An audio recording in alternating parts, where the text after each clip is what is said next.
হযরত ফুজাইল বিন আয়াস ফরমান, এক বুজুর্গ লোক মসজিদে এসে লোকদেরকে বলল, আমি ক্ষুধার্ত, আমাকে রুটি খাওয়াও। বুজুর্গের কথায় কেহ পাত্তা দিল না, কেহ তাকে খাবার দিল না। সকলে নামাজ পড়ে চলে গেল। এশার নামাজ পড়তে লোকজন এসে দেখে মসজিদে সে বুজুর্গ লোকটি মরে পড়ে আছে।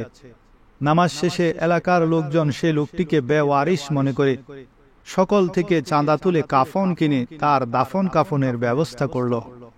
হযরত ফুজাইল বিন আয়াস রাহমাতুল্লাহ আলাইহি বলেন, সে বুজুর্গ যখন মারা গেল, সকলে চাঁদা করে তাকে এশারের পর জানাজা পড়ে দাফন করে দিল। ফজরের সময় যখন মুয়াজ্জিন আযান দিতে আসলো, দৃশ্যটি দেখে ভয়ে চিৎকার করতে লাগলো। আশেপাশের লোকজন ছুটে আসলো। সকলে বলল, কি হয়েছে? বলল, গত রাতে যে লোকটিকে কাফন দিয়েছেন সে কাফনের কাপড় এখানে পড়ে আছে, আর সাথে একটি চিঠিও লেখা। চিঠিতে লেখা আছে, আমার বান্দা একবেলা খাবার চেয়েছে, তোমরা দাওনি। আমার বান্দা তোমাদের কাফনের মুহতাজ নয়, তোমরা তোমাদের কাফন ফিরিয়ে নাও। আমি আমার বান্দাকে জান্নাতি কাফন পরিধান করিয়ে দিয়েছি। আমাদের সমাজের একটা বদ অভ্যাস হলো, মানুষ যখন অসুস্থ হয়, ক্ষুধার্ত হয়, জীবিত থাকে, তখন তার চিকিৎসার জন্য, খাদ্যের জন্য আমরা সহযোগিতা করি না, কিন্তু মারা গেলে জানাজায় ওয়াক্তমতো পৌঁছে যায়।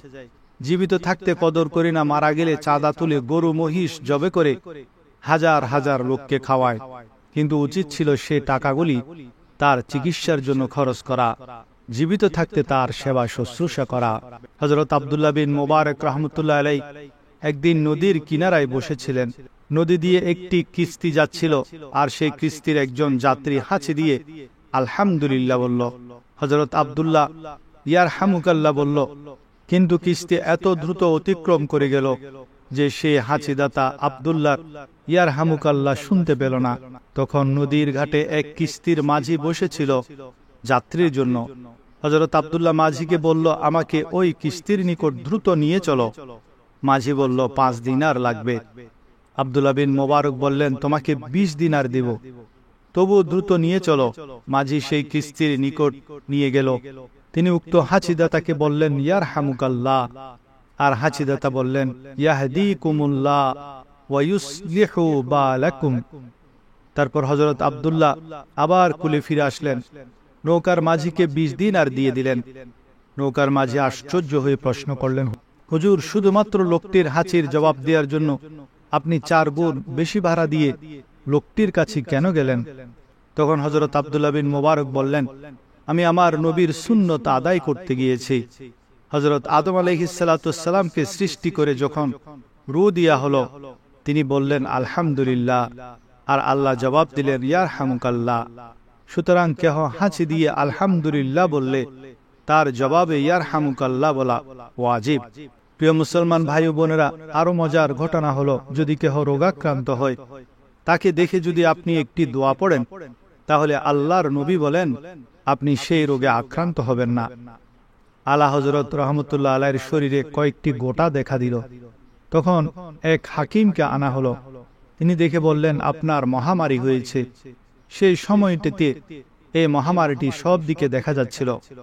তখন আলা হযরত রাহমাতুল্লাহ আলাইহি ডাক্তারকে বলেন, আপনি ভুল বলছেন, আমার মহামারীর রোগটি হতে পারে না, কারণ এই রোগে আক্রান্ত এক ব্যক্তিকে দেখে আমি একটি দোয়া পড়েছি, যে দোয়াটি আমার নবী শিখিয়েছেন। আর প্রিয় নবীজি ফরমায়েছেন, কেহ যদি কোনো রোগীকে দেখে সে দোয়াটি পড়ে, তার সেই রোগটি হবে না। সুতরাং আমার অন্য সব রোগ হতে পারে, কিন্তু মহামারী হতে পারে না, কারণ আমার নবীর ফরমান মিথ্যা হতে পারে না।